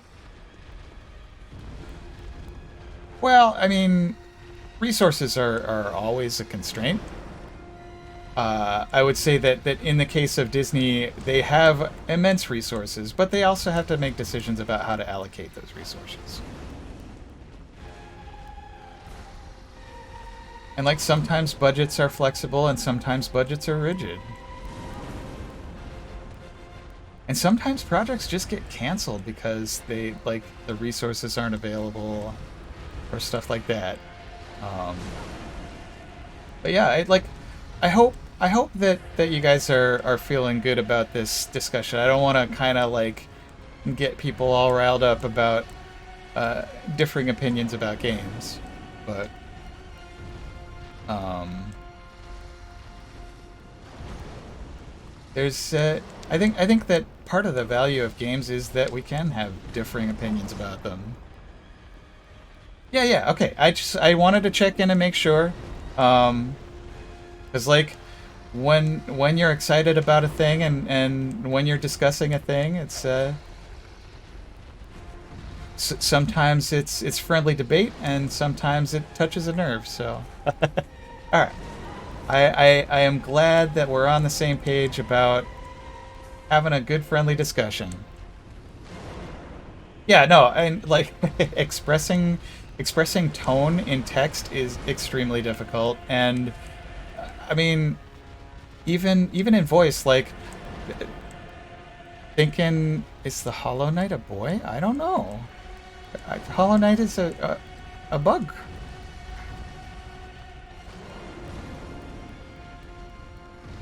And Trillo and TeamSpeak, but so even last night in D&D, just sort of like when we were declaring our actions in the party square of like, okay, yeah, I'm looking out for trouble, and does that mean like, yeah, I've got an eagle eye out, and I'm like looking to find trouble no matter what's out there, or ow, doggo.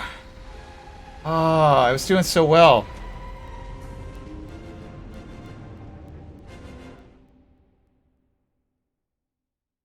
All right, let's spend the last 5 minutes here on another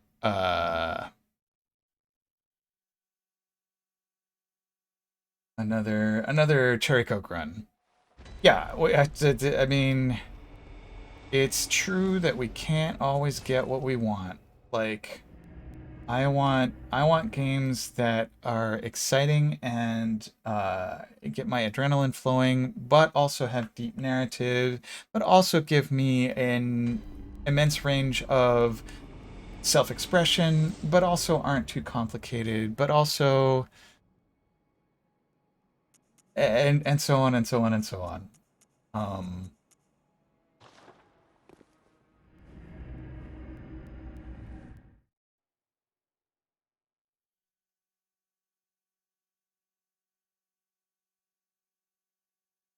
like I think I've played games where there was a narrative and clearly a competent writer put together a story that would appeal to some people, but when I experienced it, I was like, this story is garbage. I can't think of a concrete example right now, but um,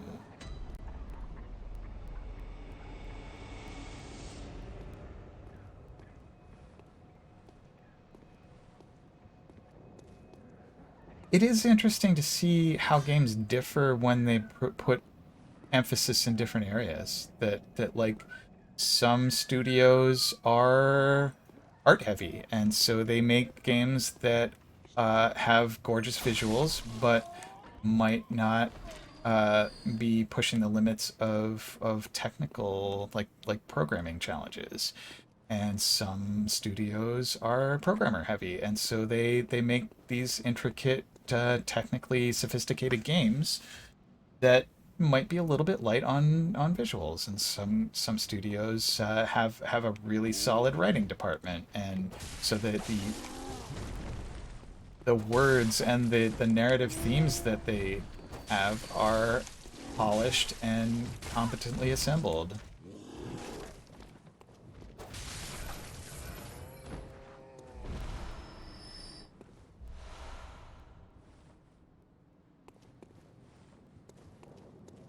Some studios are EA Sports. I mean, like Madden, there's a reason that Madden has put out a game a year since like what, 2001?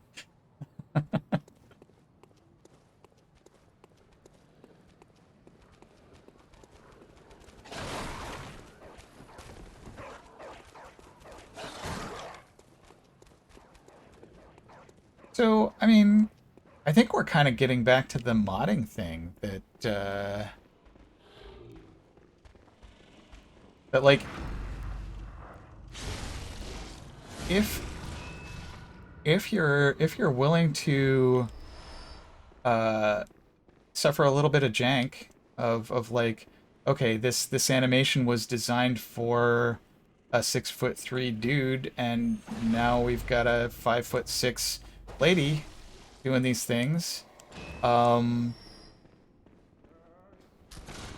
it's that like a simple reskin is maybe not that much cost, but I think your point is valid as well, Maywin. That in order to give a certain degree of richness to character animations, like adding Tracer to Overwatch is no less expensive than adding McCree to Overwatch.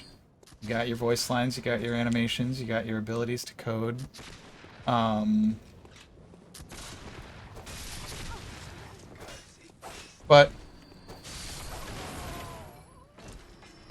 I think there's a pretty wide spectrum of I don't know, feasibility.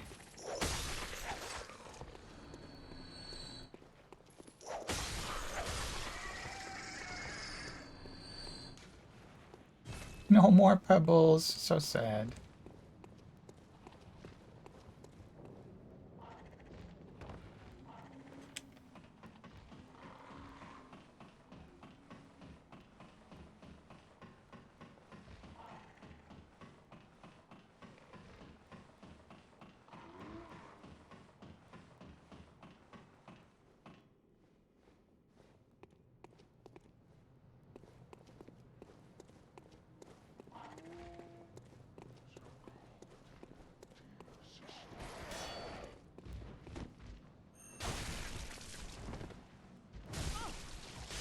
Uh-oh. That I did not dodge. I should have dodged, but I did not. Alright, what do we got for time? Um, did I get 20?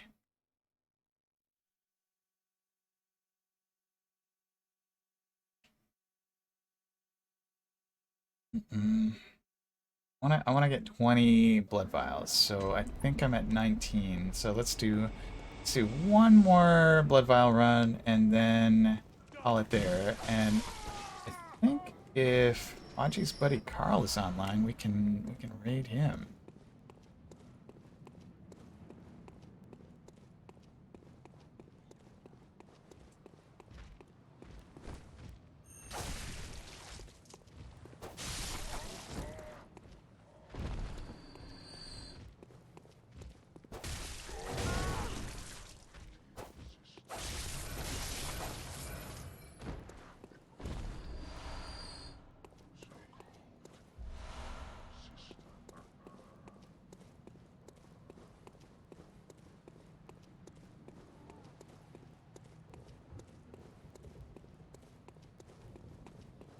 Yeah, the Assassin's Creed thing, I didn't look into much depth in that, but that was an interesting one where there was some outcry, there was some defensive talk.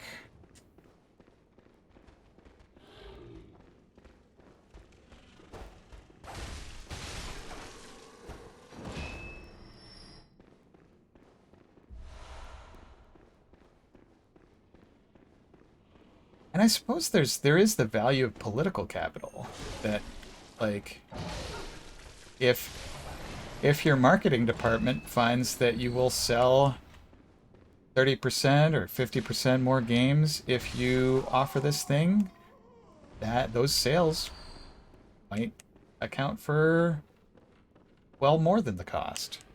Or it may be that the opposite's true. Oof.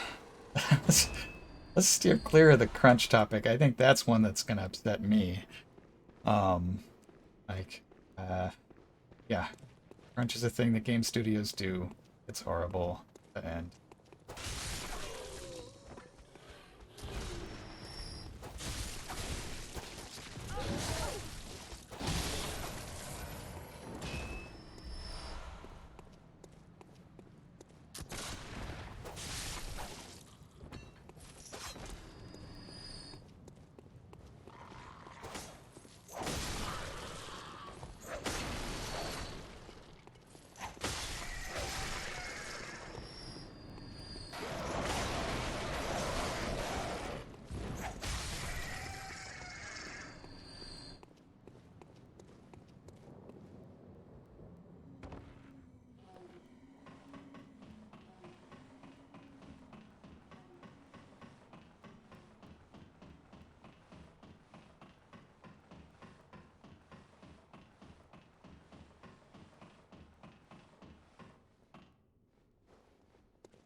there we go.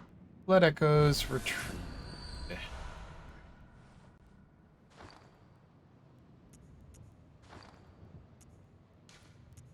So, we're over by a few minutes here. What? Oh, let's see. So it looks like Carl is on. Thank you all for watching. And Dell and May, I hope that you are what am I trying to get at here? That if you would like to continue the conversation, as there are venues, but at this point, I'm gonna take a take off and go raid Carl GG. And thank you guys for the lively discussion. It's I think it is important to have friendly discussions like this and have strong opinions about them. So for now, though, let's go raid Carl.